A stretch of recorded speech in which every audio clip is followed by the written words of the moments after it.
আমরা মৃত্যুকে আর ভয় পাই। 10 বছর অপেক্ষা, টলিউডে ফিরে এলো এক দমকানো ধূমকেতু। হ্যাঁ, কথা বলছি দেব শুভশ্রীর বহু প্রতীক্ষিত ছবি ধূমকেতু নিয়ে। মুক্তির প্রথম দিনেই রেকর্ড করে ফেলেছে এই সিনেমা। চলুন জেনে নিই কেন এই ছবি এখন গোটা বাংলা জুড়ে চর্চার কেন্দ্রবিন্দু। 14ই আগস্ট 2025 এই দিনটা টলিউডের ইতিহাসে লেখা থাকবে সোনার অক্ষরে, কারণ এই দিনেই মুক্তি পেয়েছে ধূমকেতু, একটি সিনেমা যার শুটিং শেষ হয়েছিল আজ থেকে ঠিক 10 বছর আগে। কিন্তু নানা জটিলতা ও আইনি জটে আটকে ছিল এই ছবি। অবশেষে 2025 সালে সেই অপেক্ষার অবসান ঘটিয়ে আলোর মুখ দেখল এই বহু আকাঙ্ক্ষিত ছবি। এখন আসি আসল চমকে। মুক্তির প্রথম দিনেই ধূমকেতু আয় করেছে 2.10 কোটি টাকা।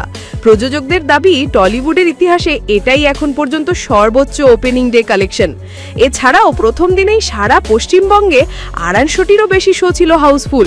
এক কথাই দমকে উঠেছে বক্স অফিস। তবে মুক্তির আগেই এক বড় বিতর্কে জড়িয়েছিল ধূমকেতু। প্রযোজকরা অভিযোগ করেন ঋতিক রোশনের ওয়ার 2 এর কারণে ধূমকেতু পর্যাপ্ত শো পাচ্ছে না। এখানে পথের শেষ, এখানে বিদায় বলো না। এ নিয়ে শিল্পী ও কলাকুশলীরা মুখ্যমন্ত্রী মমতা ব্যানার্জিকে চিঠিও লেখেন। অবশেষে সাধারণ দর্শকের ভালোবাসাই প্রমাণ করে দিল বাংলা ছবি চাইলে পারবেই। ছবিটি পরিচালনা করেছেন কৌশিক গাঙ্গুলি, যার গল্প বলার ধরন সবসময়ই আলাদা। দেব ও শুভশ্রী ছাড়াও ছবিতে রয়েছেন রুদ্রানী ঘোষ, দুলাল রায়, অলকানন্দা রায়, পরমব্রত চট্টোপাধ্যায় এবং চিরঞ্জিত চক্রবর্তী। একসঙ্গে এক দারুণ স্টার কাস্ট।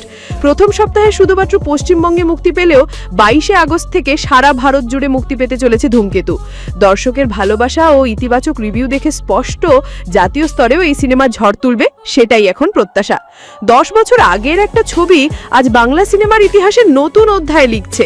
দেব শুভশ্রী জুটির ম্যাজিক আবারও প্রমাণ করলো ভালো গল্প কখনো পুরনো হয় না। আপনি কি দেখেছেন ধূমকেতু? কমেন্টে জানান আপনার রিভিউ। আর এমনই সিনেমা আপডেট পেতে চ্যানেলটি সাবস্ক্রাইব করতে ভুলবেন না কিন্তু। এই ছিল আজকের বিশেষ প্রতিবেদন।